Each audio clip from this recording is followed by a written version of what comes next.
We are live on Proline TV, the Our Football Network. We're talking college football, specifically the SEC, as we continue to take a look at the top teams and just teams that I feel like have a shot to do something special this year in college football. We're almost there, just a few days away before the season kicks off, and we're talking about the Oklahoma Sooners.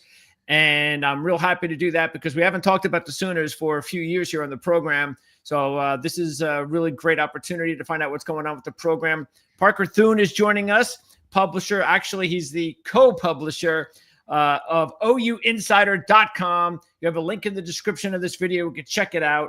It's the best way for you to find out what's going on with the Sooners, recruiting, and everything else. So, Parker, thanks for taking the time to do this with us tonight. Yeah, absolutely, Greg. Not a problem. Eager for the conversation. Yeah, absolutely. Right. It's nothing better. A few days or, for Oklahoma's sake, maybe a week or so away from starting the season than talking about it. This is the best time of year. We're all excited.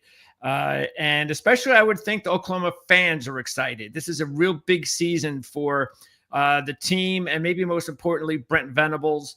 Do you feel that with the team that he has, especially with the quarterback, and I guess he has another year of eligibility, so I don't know if it's maybe a 2-year deal as long as they show improvement this year, but how is his job status?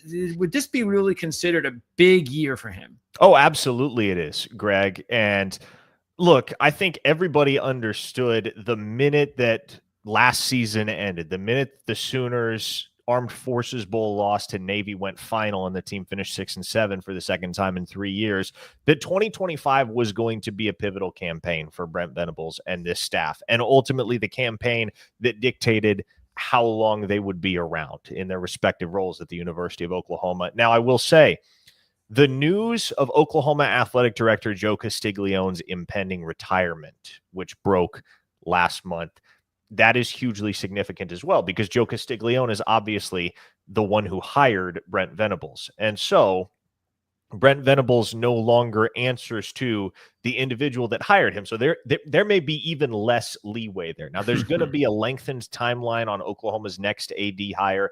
It may or may not happen before the end of the football season, but you figure as a head ball coach, you have an ally in the AD that hired you more often than not.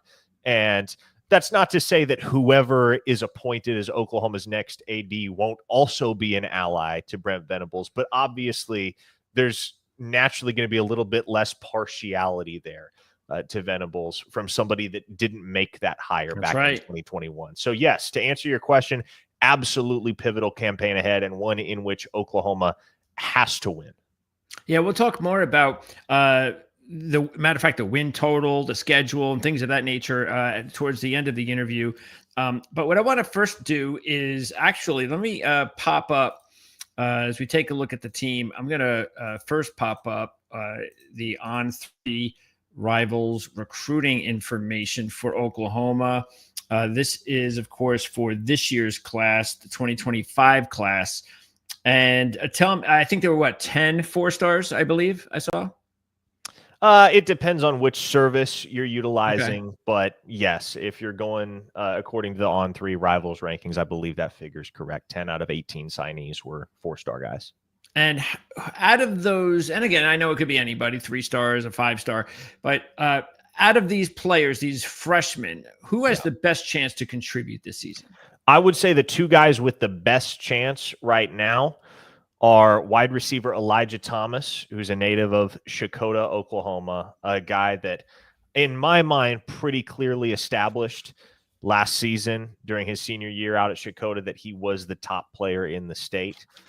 He's been remarkable. Since the day that he showed up at Oklahoma, he's blown everybody away in testing with some of the numbers that he's put up, some of the athleticism metrics that they have picked up on Elijah Thomas. And then, of course, when football is played on the practice field, he's been spectacular. So that's a guy that I expect to be in the rotation at wide receiver. Also expect the true freshman Cortland Guillory out of Spring, Texas, is a guy that's going to immediately slot in as a rotational contributor at corner. I would say he maybe has had the strongest offseason of anybody on the roster, just in terms of how much buzz has percolated from within about Cortland Guillory and what he's capable of being and becoming at Oklahoma. And then the top two signees in the class from a rankings standpoint were offensive lineman Michael Fasusi and Ryan Foje. I would expect both of those guys to be in Oklahoma's initial two deep when the depth chart drops next week. Okay. I'm going to pop up, speaking of depth charts, the Art Lads depth chart. Matter of fact, if you see anything like completely out of whack, please let us know. Okay. So you know how hard it is in college, that's for sure. So let's first of all, let's start on the offense and the offensive line, because in other words, a lot of injuries last year. And they bring in Derek Simmons. I guess that's their top transfer lineman from Western Carolina. So what do you think about the state of the offensive line? You mentioned one of the offensive linemen, one of the freshmen. And I see Tucker, who does the depth charts, does a great job with it. He has a couple of freshmen on the two deep there. But talk a little bit about what you think about this year's version, as long as they stay healthy. Yeah, a lot of experience. I think the only thing that I would flip-flop there when looking at the R-Lads projection is I do expect Heath Ozida to break camp as Oklahoma's starting left guard over Eddie Pierre-Louis. But other than that, Okay. the starters you're looking at, you look at Jacob Sexton, a senior at left tackle. Obviously, Derek Simmons, whom you mentioned, is a sixth-year senior at right tackle. Fabechi Wiwu's a fifth-year senior at right guard, and Troy Everett is a fifth-year senior at center as well. So a ton of experience, guys that have played a lot of ball, whether at Oklahoma or elsewhere. And there's a reason why Derek Simmons was one of the most coveted offensive linemen in the entire transfer portal cycle this past winter. He's an excellent pass protector in particular. I believe he's only allowed one career sack between his time at Tusculum, Abilene Christian, and Western Carolina. So he was due for a step up in competition. OU had to fend off Alabama for his services in the portal. And anytime Alabama's involved for a guy, you tend to figure, okay, he's a ball player. He's pretty good. And Derek Simmons has been since arriving at Oklahoma. Now, he's missed a couple of weeks of camp in concussion protocol, but upon his return, he's fully expected to be Oklahoma's starting right tackle, and the returns on him have been quite strong throughout the offseason. Are there any blue chip players on the line? In other words, any players that you think have the potential to be, day one or day two NFL prospects? I would say you're looking at two potential day two guys at the tackle spots in Sexton and Simmons. I don't think that's shooting too high in their cases. Now, it's going to take strong tape this year. They're going to have to perform. They're going to have to stay healthy. They're going to have to be the reliable bookends for this offensive line if they're to eventually occupy that tier on NFL draft boards. But it's certainly within the realm of possibility for both of those guys. Okay. Sticking on offense and speaking of injuries, the wide receiver room, boy, that was just decimated last year. And they've had some injury issues for a little bit now. And this is what they got to get going. Especially with Mateer there, they brought in 3 transfers, as we see. Gibson looks like he could be the most interesting because he put up big numbers as the second team all FCS prospect there. Carter came from McNeese State, another FCS school. And then they get the one kid from Arkansas. And they also added the tight end from Pittsburgh State, who played at Kansas for 4 years. I guess you could say he played there. He had one catch. But talk about some of those guys, the new guys that you think might have the most impact. Yeah, no doubt. It's been a pretty thorough overhaul for Oklahoma in the wide receiver room. You look at some of the guys that were expected to make big contributions at that position a season ago. Nick Anderson left for LSU. Andrell Anthony took off for Duke. You had Brennan Thompson transfer out to Mississippi State. J.J. Hester bailed for Kentucky, among others. And Oklahoma, in addition to bringing in 2 outstanding true freshmen in Elijah Thomas, whom I already mentioned, and Emmanuel Choice, they added 5 transfers at wideout. Giovanni Gibson, I would say, is easily the highest ceiling of those 5 transfers. The word before he got hurt in spring practice was that he was flat out the best wide receiver on the roster and a truly special athletic specimen. So he's getting close to resuming practice. And so once he does get back on the practice field, it'll be interesting, obviously, to see what that looks like in the aftermath of an injury that's kept him on the sidelines for close to 4 months now. But everybody in the building was oohing and eyeing over Giovanni Gibson throughout the spring. Isaiah Satania, the Arkansas transfer, I expect him to start week 1. He has been, by all accounts, John Mateer's favorite target throughout the offseason, and particularly in fall camp. They've developed a really strong rapport. And Satania is a guy that I'm just getting the sense, based on the conversations I've had with folks that are well-placed, is that he was just kind of held back by a less than ideal offensive situation at Arkansas, but he has quite a bit of untapped potential that he should be able to tap into now with his new situation at Oklahoma. Jermichael Carter, the McNeese transfer, he'll be a candidate to see snaps, as will Josiah Martin, the Cal transfer. And then the other transfer they brought in, the 5th, Keontez Lewis, formerly of Southern Illinois, had a strong year, not a Giovanni Gibson-esque year. Giovanni Gibson eclipsed 1,200 receiving yards at Arkansas Pine Bluff a season ago. Keontez Lewis had a modestly productive 700-plus yard campaign at Southern Illinois, but he's a guy that previously spent time at UCLA and Wisconsin before his one-year stint at SIU. Now he comes to Oklahoma as a fifth-year senior. It's his last chance to give himself a shot at the NFL. And he has been a big stock riser throughout the offseason. So he's been dealing with a little bit of a hamstring issue throughout fall camp to this point.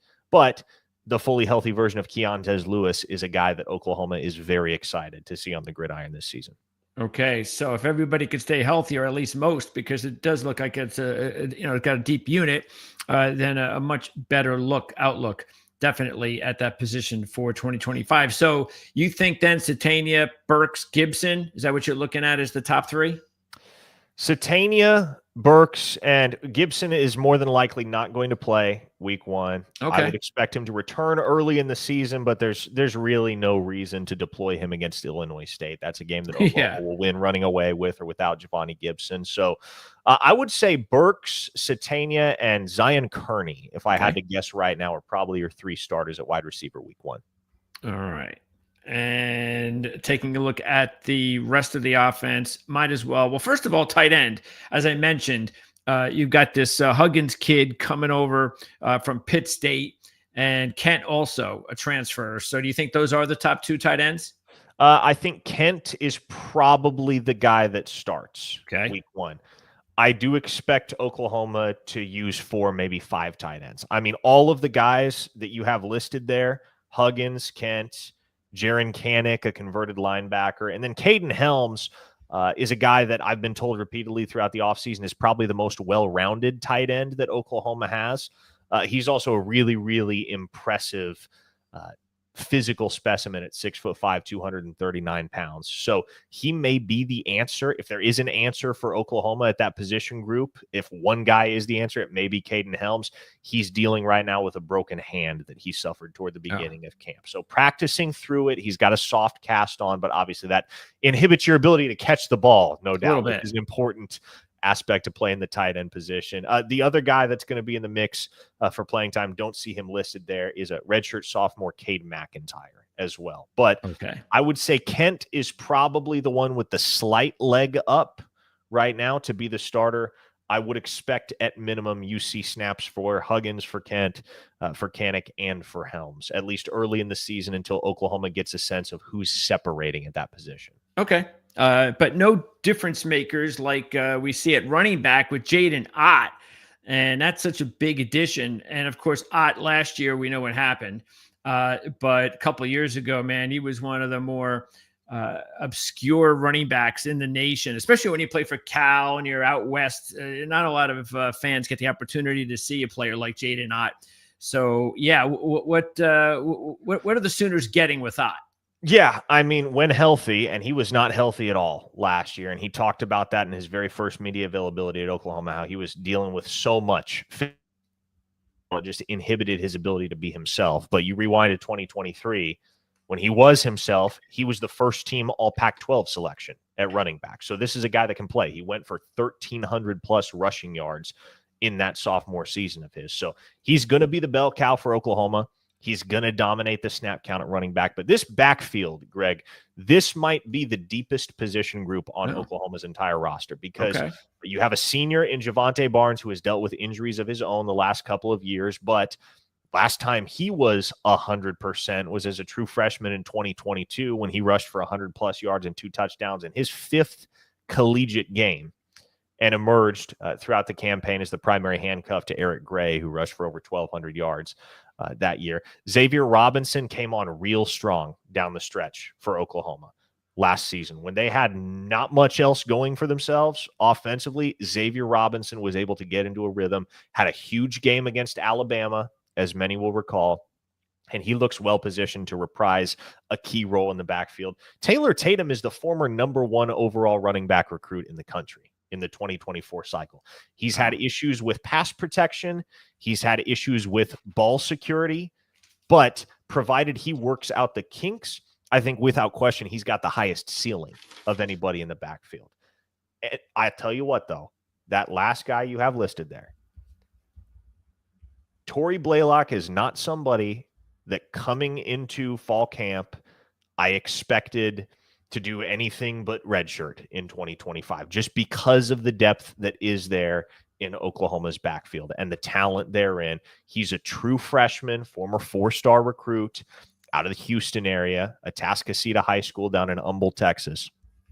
Torrey Blaylock has been superb from the jump in fall camp, to the point where they're going to have to find him snaps, is the word I've gotten out of camp to this point. Is he's simply been too good, too consistent, too explosive for them not to get him on the field in year one. So Torrey Blaylock has kind of forced the coaching staff's hand, it would seem. That sounds like a very good backfield when you're talking about Ott as the centerpiece. And, of course, hopefully he stays healthy. But looks like Oklahoma is in pretty decent shape, even if something happens where he misses a game or two. Yeah, really good. And, of course, if you're an Oklahoma fan for as long as I have known Oklahoma, that's what the Sooners have. That's what I always remember Oklahoma football about, is the running game. And just the way that it is. I mean, I know you can most recently remember like a Baker Mayfield, but man, just 20, 30 years ago, back in the day, the heyday of the Sooners, it was always about the running game. Okay, so let's now move over to the defensive side. And this is, of course, Brent Venables. This is I forgot to actually, before we do that, I forgot to actually bring up the fact that there are a couple of new coaches, coordinators. So what's going to be the difference this year with the offense with the new coordinator? Yeah, well, Ben Arbuckle is one of the sharpest young minds in college football. 29 years old, so kind of a boy wonder, kind of a wonderkind. But you look at what he's done at Western Kentucky and Washington State, the dude can call shots and call them very well. And his offense is going to be very diverse. They're going to use a lot of different formations, a lot of different personnel. Obviously, there are some hallmarks of his offense that you can pick up on tape, particularly the last couple of years at Washington State. And you look at 2024, I think part of the reason why Oklahoma fans are so optimistic about what this offense can do in 2025 is that he's operated this offense with John Mateer at the controls for a full season. And it was a spectacular season for John Mateer, in which he led the FBS in total touchdowns with 44. And so the quarterback is the one guy that came in with no learning curve whatsoever as far as picking up the nuances of the offense. And if you could pick one guy that knew everything about your offense the day you walked in the door, you'd pick the quarterback, right? So the familiarity between Arbuckle and Mateer has been so beneficial for Oklahoma throughout the spring and throughout the fall, because in having a guy who knows all of the ins and outs of the playbook and the scheme, you essentially have a coach on the field out there in John Mateer. So that's been a very encouraging dynamic. Yeah, and what have you seen so far about Mateer? And I'm sure you've done a lot of additional work on him to get ready for the season. What do you like the most about him, and what do you think he needs to do better in order to step up his game, especially now that he's going to be playing big-time football every week? Yeah, he's a gamer, man. I think that's what stands out the most about him. And he's much akin to Baker Mayfield in that sense. Now, the Mayfield comparisons have been thrown out a little too liberally for my taste. I'm not necessarily expecting that John Mateer is going to go and win the Heisman Trophy in 2025. But stylistically and in terms of personality, there are a lot of parallels to the guy that is widely regarded as the most iconic Oklahoma football player of the 21st century in Baker Mayfield. So, man, he's obviously got a little bit of funky arm action. It's a low release, kind of slings it from the shoulder. And that has some people, including myself, to an extent, a little bit worried about how he's going to compensate for that, if he's going to need to compensate for that, going up against some of the big bodies that you're going to see in the trenches in the SEC, guys who'll be able to get their hands up and deflect passes with a little bit more frequency than perhaps John Mateer is used to playing a Mountain West schedule last year at Washington State in the remnants of the Pac-12. And so that maybe is the concern I have, as well as just adjusting to the real-time speed, because dudes are faster in the SEC than they are in the Mountain West. And so as long as those adjustments are relatively seamless from Mateer, and he's a guy that does excel at kind of creating clean throwing lanes for himself, so I wouldn't think knockdowns are going to be a huge issue, at least initially. But as long as you're able to iron out some of those finer points, I don't think there's any reason why he can't be an upper echelon quarterback in the SEC. Again, I'm not under the impression he's going to win the Heisman. Sure. I'm not under the impression he's going to go to New York. But in order for this team to accomplish all that they want to accomplish in 2025, John Mateer doesn't need to play at that level. Gone are the days where the quarterback has to carry Oklahoma to victory. This defense is capable of doing that now. And that's what we're going to do now is talk about the defense. And even though there's a couple of co-coordinators, new guys, the fact is this is still Venables' defense, correct? Yes. He's going to be calling the plays. Has he called the plays the whole time? No. So he had called plays off and on in 2022 and 2023 when Ted Roof was the DC. Last year, 2024, it was his protege, Zach Alley, who was serving as Oklahoma's shot caller defensively. But, of course, Alley departed for West Virginia. Venables and company made a run at Jim Knowles, who was then at Ohio State, wound up choosing Penn State over Oklahoma. And so at that point, Venables decided, you know what? It's my show in 2025. Yeah, I think that makes a boatload of sense. I mean, just look what it's done to Baylor. I know it's a different program, but they used to, of course, be rivals, and it's done wonders. I know it's been only 1 year, but things have already changed at Baylor just because of that decision. And I always think that's the right decision, especially when your job's on the line. Okay, so let's talk about this defense. Only one out of all the transfers we talked about on offense. There's only a couple of guys here on defense. And I know Marvin Jones' name really well. His dad and I actually did business years ago. Wow. I interviewed him on our show down in the Boca Raton at the old Pete Rose Ballpark Cafe in Boca Raton, Florida, and it was a lot of fun. So we had a nice little connection for a little bit. So it's amazing that his son's there, but I know he's looking to break out, because that is a question I'm going to ask you too a little bit later, to give me a couple of breakout guys, because that hasn't happened yet. Maybe that's the reason why he wants to change the scenery. But Kendall Daniels is also a very intriguing player because of the fact that, unlike Jones, Daniels has already produced.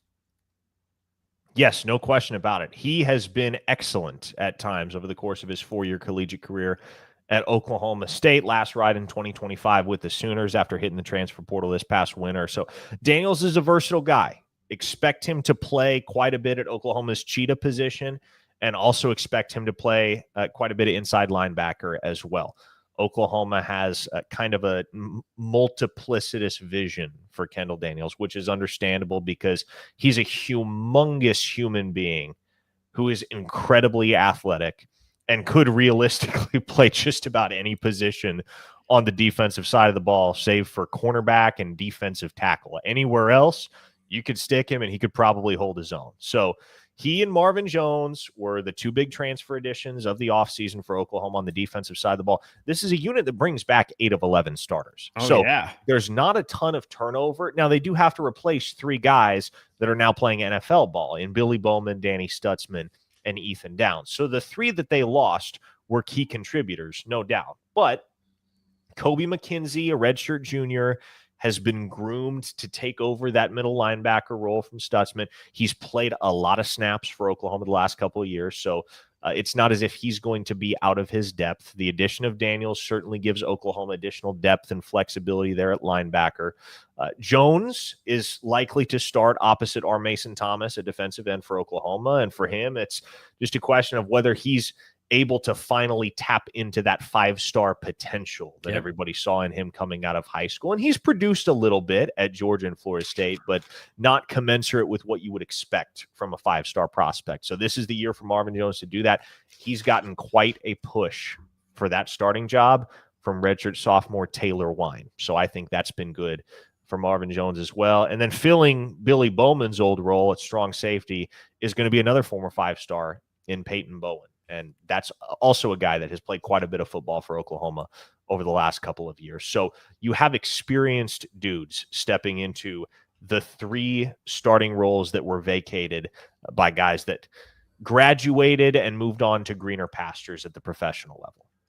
Okay. I wanted to ask, because I was taking a look at it just over his stats, and I found it interesting because I know in 2023, he put up the big tackle numbers, but that was pretty much it, besides a couple of picks. But then last year, his tackle numbers were down, but everything else was up. the sacks, the PDs, tackles for loss. Did you notice that they played him differently? Did they have a different scheme? What did you find out about that? And maybe it goes down the line of what you were saying is this is a guy you can pretty much play anywhere. Yeah, and it was just a weird year at Oklahoma State last year. It was. Yes. I'm not sure how much you followed that program, but boy, what a tumultuous, bizarre year that was for them. And Kendall Daniels was kind of caught right in the thick of it. They went 3-9, didn't win a game in the Big 12. And it very nearly cost Mike Gundy his job. So, yeah, with some of the quirks in the calculus at Oklahoma State on the defensive side of the ball last year, I mean, it did result in the dismissal of defensive coordinator Brian Nardo. So they cleaned house in many ways, and Gundy brought in virtually an entirely new staff, and it kind of behooved Daniels to seek a change of scenery as well. Yeah. And he had very nearly come to Oklahoma out of high school. He originally signed with Texas A&M, did not last long there before asking out of his letter of intent and signing with Oklahoma State. But there was a lot of familiarity. There was a lot of comfort with the program at Oklahoma. And so it just made sense. You need a guy that can play that cheetah. You need a guy that can play inside linebacker to really feel good about the defense heading into 2025. And how convenient was it for Oklahoma that they had a guy that was right up the road in Stillwater? That's it. All right. Now, I want to ask you about some of these holdovers, the top players to keep an eye on. You mentioned R. Mason Thomas. Of course, we know he led the team in sacks last year. Kip Lewis at linebacker. So who else should we be keeping an eye on as far as the top players that returned from last year on defense, starting first of all? A guy that's had a huge offseason and really come on strong over the last couple of weeks of fall camp is sophomore Reggie Powers, who is a guy that can play cheetah, and he can play that strong safety, and the Sooners are going to find him snaps at either or both throughout the season. He has been phenomenal, really made a state. Quite frankly, Greg, I think there's a decent chance that he is starting at cheetah week 1 over Kendall Daniels, which would be no small feat whatsoever. Now, Kendall Dolby, who is Oklahoma's incumbent at the position and maybe the most valuable player on the entire defense when he's active and he's available, he missed the last 8 games of last season with a dislocated ankle that he suffered against Tennessee, and he's been dealing with a variety of ailments throughout the summer and early fall that have him on track to miss at least probably the first game or 2 of the season. I would think there's a chance they get him back from Michigan September 6th. But in his absence, Oklahoma is going to lean on Kendall Daniels and Reggie Powers at the cheetah position. And when Dolby does return, I expect him to get some run at outside corner in addition to cheetah. So Dolby's going to be on the shelf at least for a little while longer, as is Eli Bowen, who was a freshman All-American last year at that cornerback position. And that goes back to the guy I mentioned when we talked about that 2025 recruiting class. Cortland Guillory is definitely putting together a case to start week 1 opposite Gentry Williams. Now, he faces some really stiff competition because Jeremiah Newcomb and Davon Jordan, a couple of second-year guys, have had incredible off seasons as well. So the depth looks really strong for Oklahoma at corner, even in the absence of Eli Bowman. Okay, very interesting. Offense. Give me a couple, because, you take a look at the offense. We talked about, well, actually, we didn't really zero in too much on Burks. I'm sure he'd like to have a big year. A lot was expected last year, but we all know what happened last year there. And since there's so many transfers and even maybe a freshman or two that is taking up most of the skill positions, except, of course, up front in the offensive line, is there, like, who would you say is the top holdover from last year on offense? On offense, man, it's really, really hard to not pick Deion Burks.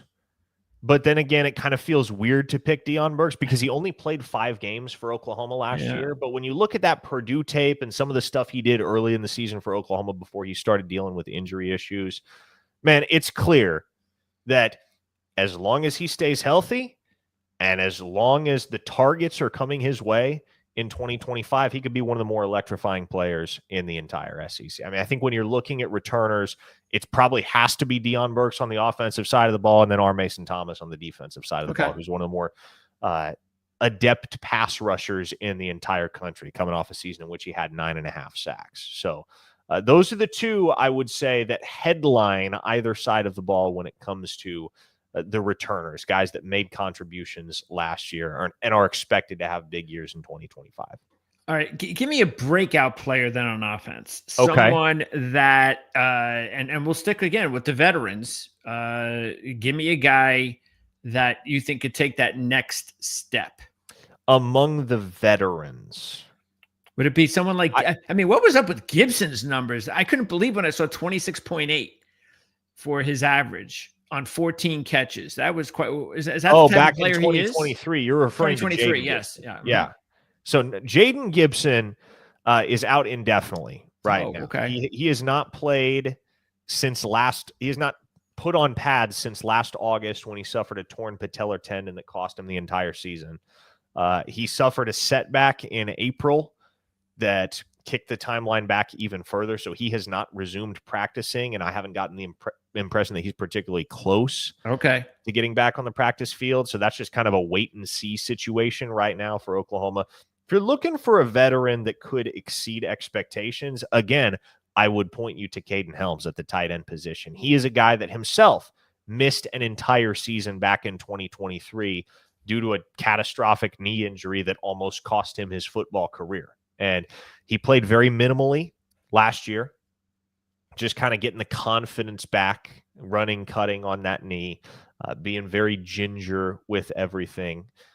But 2025, man, he's cut it loose. He's moving exceptionally well. And as soon as that hand is fully healed, I fully expect that he's going to be a key cog for Oklahoma in that tight end committee and could emerge as the starter by the midway point of the season. Okay, and on defense, a little bit more to choose from here from holdovers, and you might have already mentioned a couple of them. So give me a breakout player or two that you think we should be keeping an eye on. Yeah, I think a guy that I don't know if this would qualify as a breakout in the minds of Oklahoma fans, but nationally I think it would. Gentry Williams is somebody that played exceptional football in 2023 as a sophomore at Oklahoma, stepped into a starting role that year, proved to be an absolute killer in run support, for one thing, which not a lot of cornerbacks are that. Not a lot of cornerbacks do that, but excellent in run support, excellent in both man and zone coverage. He's a dude with surefire, high-round NFL potential, but he's coming off a shoulder injury that cost him the majority of the 2024 season. And so with him back to 100%, I think this has the opportunity to be a real statement year for Gentry Williams nationally. I think he could establish himself as one of the upper-tier cornerbacks in the SEC. And also keep an eye on those two young players, too, in the secondary. Would that be correct then after what you said? But the Bowen kids. Both of the Bowens, yes, absolutely. I mean, they've both played good ball Okay. to this point. I don't think strong campaigns from them will shock anybody, at least locally. But yeah, those are going to be two very key cogs in the works. And honestly, if you're looking at that projected starting secondary right now, Greg, Robert Spears Jennings is probably the guy that has the highest draft ceiling. Oh. 6'2", 215 pounds, one of the absolute fastest players on the roster, led the team in forced fumbles last year with 4, and is a 2-year starter, 3-year contributor for this roster. Okay, excellent. All right. Oh, and we didn't even talk about Kip Lewis. And we know how big he is to the defense. Yeah, that guy can play. That's one of yeah. those guys that, if you're an Oklahoma fan, you probably take it for granted at this point, but you shouldn't, because Kip Lewis is one of those rare backers that you don't see all too often. Fortunately, Oklahoma just had one of them in Danny Stutzman, so it hasn't been all that long since they saw one of college football's dominant linebackers wearing the crimson and cream. But yeah, Kip Lewis is special, no question about it. What is his coverage? Is that like his main asset? He's an all-around guy, man. Okay. He is good in coverage, as evidenced by the 2 pick-sixes last year, one of which beat Auburn on the Plains, and the other of which kind of sunk the dagger in the heart of Alabama at Owen Field. But he's a guy that can get sideline to sideline, good at filling gaps in the run game, and so he's got a very, very polished all-around game, and somebody that you don't really. I don't think you can really pigeonhole his game. He really is a complete linebacker prospect that absolutely should hear his name called in the NFL draft. If everybody's healthy, what's your, as a fan, what is your biggest concern with position group? I would say the biggest concern is probably linebacker. And it's not a huge concern, but look, the national expectation, a lot of national pundits, the dynamic is really interesting because a lot of national pundits are even higher on Oklahoma than a lot of the local media. But nationally, it's believed that Oklahoma is going to have perhaps the best defensive line in the entire SEC. And like I said, I think there's a lot of reason to be confident in that secondary with the depth and the talent that they have there. Linebacker, like I said, Kobe McKenzie has been groomed to replace Danny Stutzman, but replacing Danny Stutzman is a lot easier said than done. So to me, I'm just curious to see what that dynamic looks like between Kobe McKenzie and Kip Lewis in the early stages of the season, and if there is any semblance of a drop-off between the level of play that existed last year with Stutzman and Lewis at the heart of that defense.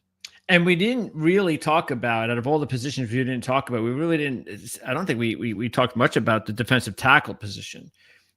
So is that just because everything's fine? It's a solid unit. Yeah, it might be the strength of the entire roster. I mean, Okay. you're looking at 4 future NFL guys there, and Dominic Williams, Grayson Halton, Jaden Jackson Davis. Oh, there's no question. I mean, Dominic Williams and Grayson Halton, both seniors. Williams was one of the priciest defensive transfers on the market last year, coming to OU from TCU. Halton is a guy that the folks at PFF love Grayson Halton, and he has just made plays upon plays upon plays when he's gotten the opportunity for Oklahoma over the years. He's been a rotational contributor since he was a true freshman, and pretty much single-handedly clinched the game for Oklahoma, a game that was a lot closer than it should have been in non-conference play last year against Houston, when he came up with a crucial safety in the final minutes of that game to ice a 16-12 victory. Jaden Jackson started all season last year for Oklahoma as a true freshman, was a true freshman All-American, and will start once again for Oklahoma in 2025. And then David Stone, you rewind to the 2024 recruiting class, he was a 5-star prospect and the #1 defensive recruit in the nation. So, yes. Pretty impressive. Defensive tackle is likely the strength of Oklahoma's roster. Okay. A lot to chew on there. And special teams, new kicker, new punter. So is that just a big question mark, or do you think that they'll be just fine? Yeah, Oklahoma invested in special teams this offseason in the portal because they needed to, Greg. Field goal kicking has been mediocre at best, putrid at worst for about the last Okay. 5 years at Oklahoma. I mean, it's never a guarantee. It hasn't been a guarantee for 5 years now, sending your field goal kicker out there that you're going to be putting up 3 points. So Oklahoma went, and initially what they did was they brought in Kennesaw State transfer Austin Welch in the winter portal window. He had a shaky spring.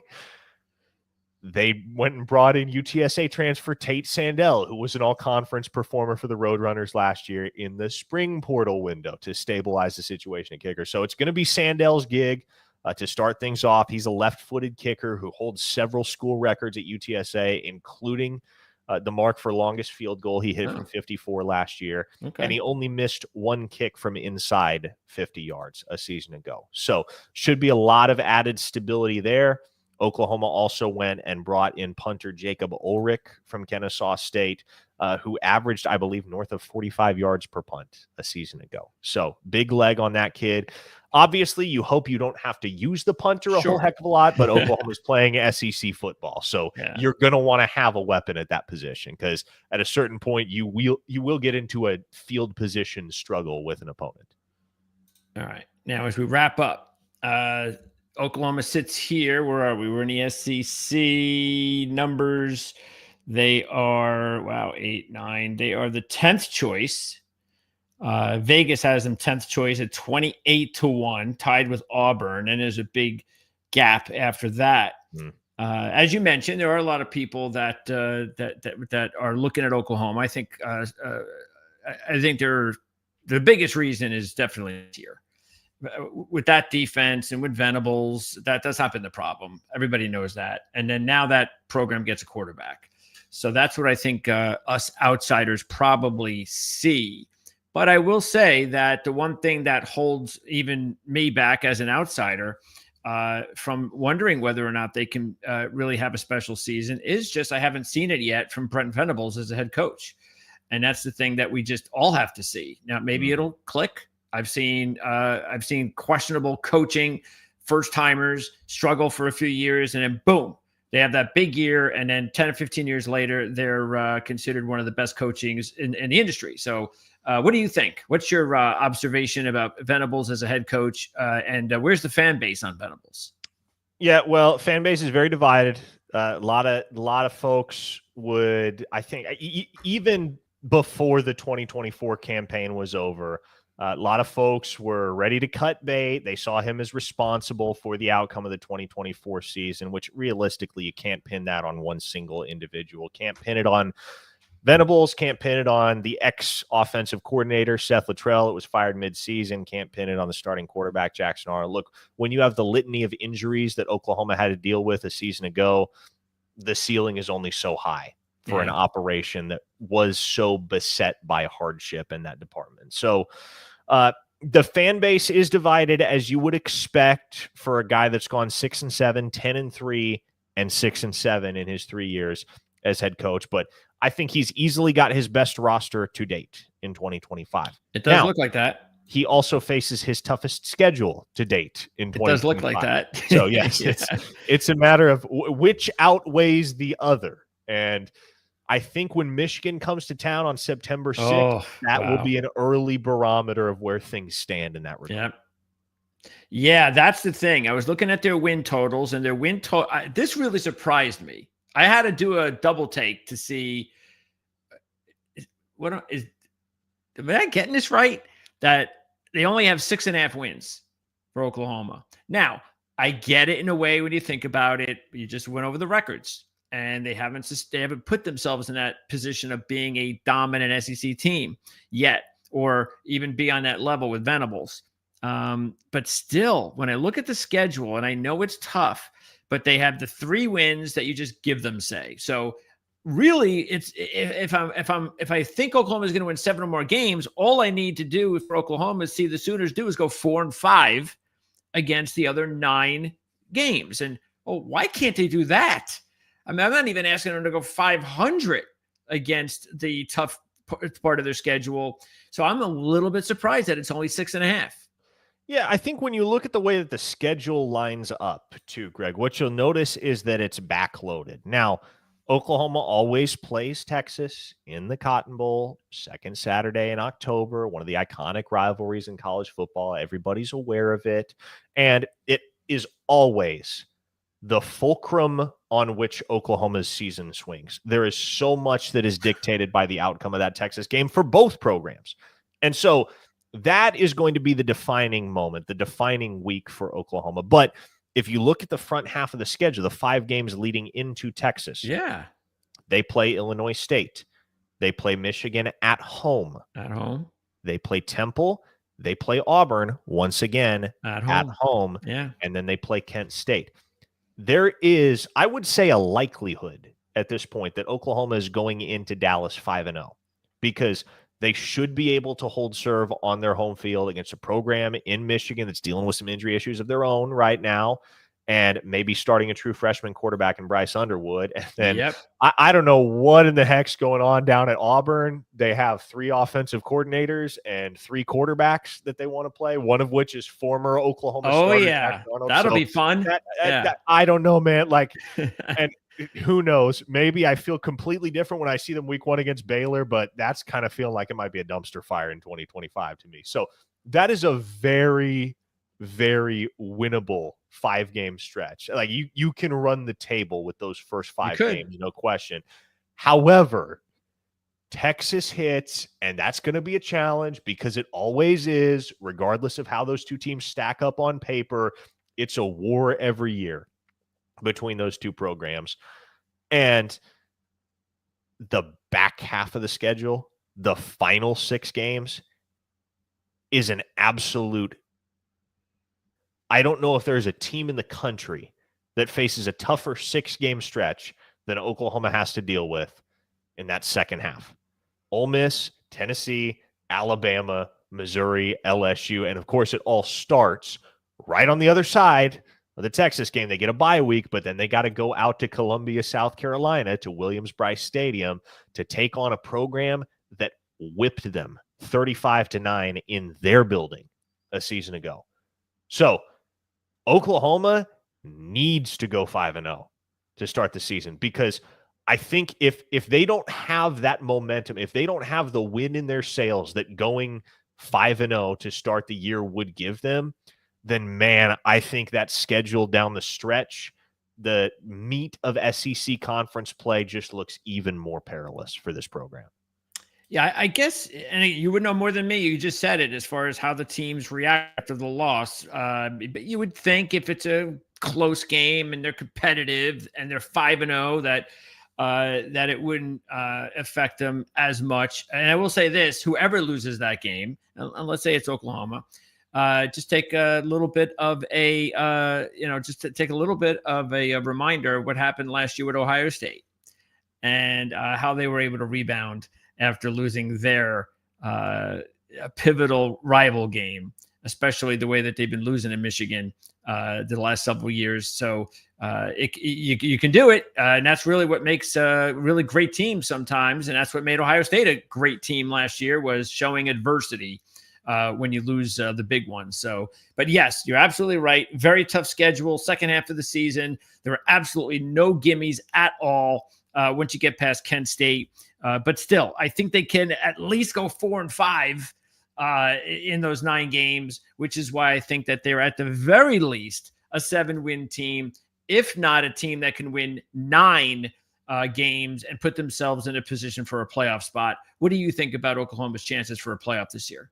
Yeah, well, I think with that schedule, and obviously a lot depends on what other resumes around the country look like on Selection Sunday, but you have a very strong case if you go 9-3. Yes. You have a very strong case for an at-large bid to the college football playoff. So if Oklahoma can eke out 9 wins, yeah, man, they've given themselves a chance. At the very least, it's going to be a conversation point amongst the committee on Selection Sunday. Does Oklahoma deserve to be in? And I think a lot of it will boil down to the eye test. But here's kind of the nature of life in the SEC, Greg. Every game is winnable and every game is losable. Yeah, for that's instance, pretty much it. Yeah. Nothing illustrates this point more clearly than last August, when everybody in the Oklahoma market, local media, was trying to figure out what the 2024 campaign would bring and who was going to be good and who wasn't going to be good in the conference. You know what was the one game that everybody pretty much had sharpied in as a win on Oklahoma's calendar in SEC play? It was South Carolina. That was the opinion of South Carolina at that point was, oh, South Carolina, especially at home. Yeah, that's a win for Oklahoma. Yeah. No question. If you can't guarantee anything else in SEC Sure. play, you can guarantee they're going to beat South Carolina on their home field. And it was the most lopsided game of the year Yeah. for Oklahoma. I mean, maybe not as far as the score is concerned. I guess they did lose by more points to Texas. But that South Carolina game was over in the first 6 minutes. They trailed 21-0. It was never competitive. And so, again, that's life in the SEC. Yeah, it is. You can't take anything for granted, and you also can't guarantee that our opinions of those opponents, for better or worse, will square with reality whenever those games actually come around in October and November. Yeah, that's why I always say myself, if you think you have a good team, or let's just say you have a good team, the schedule will take care of itself. If you just have a good team, then you're going to win games. And that's just as simple as that. No matter how tough or easy the schedule is, or at least the way it looks before the season begins, doesn't matter. You have a good team, you're going to figure it out. So do you have a prediction show coming? Have you already decided when that's going to happen? Have you already made your final prediction on the season? Yeah, we'll lock in our final predictions next week on our OU Insider Under the Visor podcast. But okay. Yeah, I think 8 wins is a reasonable ballpark for this team. There's certainly a path for them to win 9. And there are some folks nationally who believe this team can win 10. That's maybe a little bit optimistic for my taste right now, but this team has a lot of believers heading into 2025, which I think is exciting. Yeah, especially after what happened last year.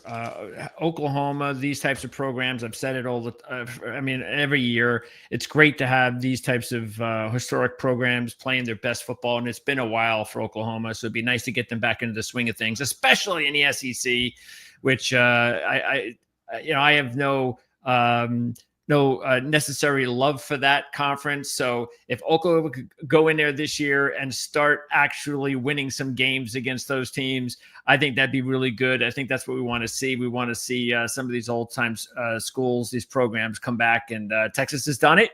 So now it's Oklahoma's shot to do it again. And we'll find out, like you said, week 2 against Michigan. That'll kick it all off for real. And at some point during the season, I look forward to the opportunity of maybe being able to get, an opportunity to talk to you about a game, and especially if the team has a good season. So I really appreciate you taking the time to do this, Parker. Yeah, absolutely, Greg. Be more than happy to catch up with you again in season. Appreciate it. Don't forget, everybody watching, take a look at the description area of this video. That's where you can find everything about Parker and OU Insider, social media, all that kind of stuff. So check it out, and we'll see you.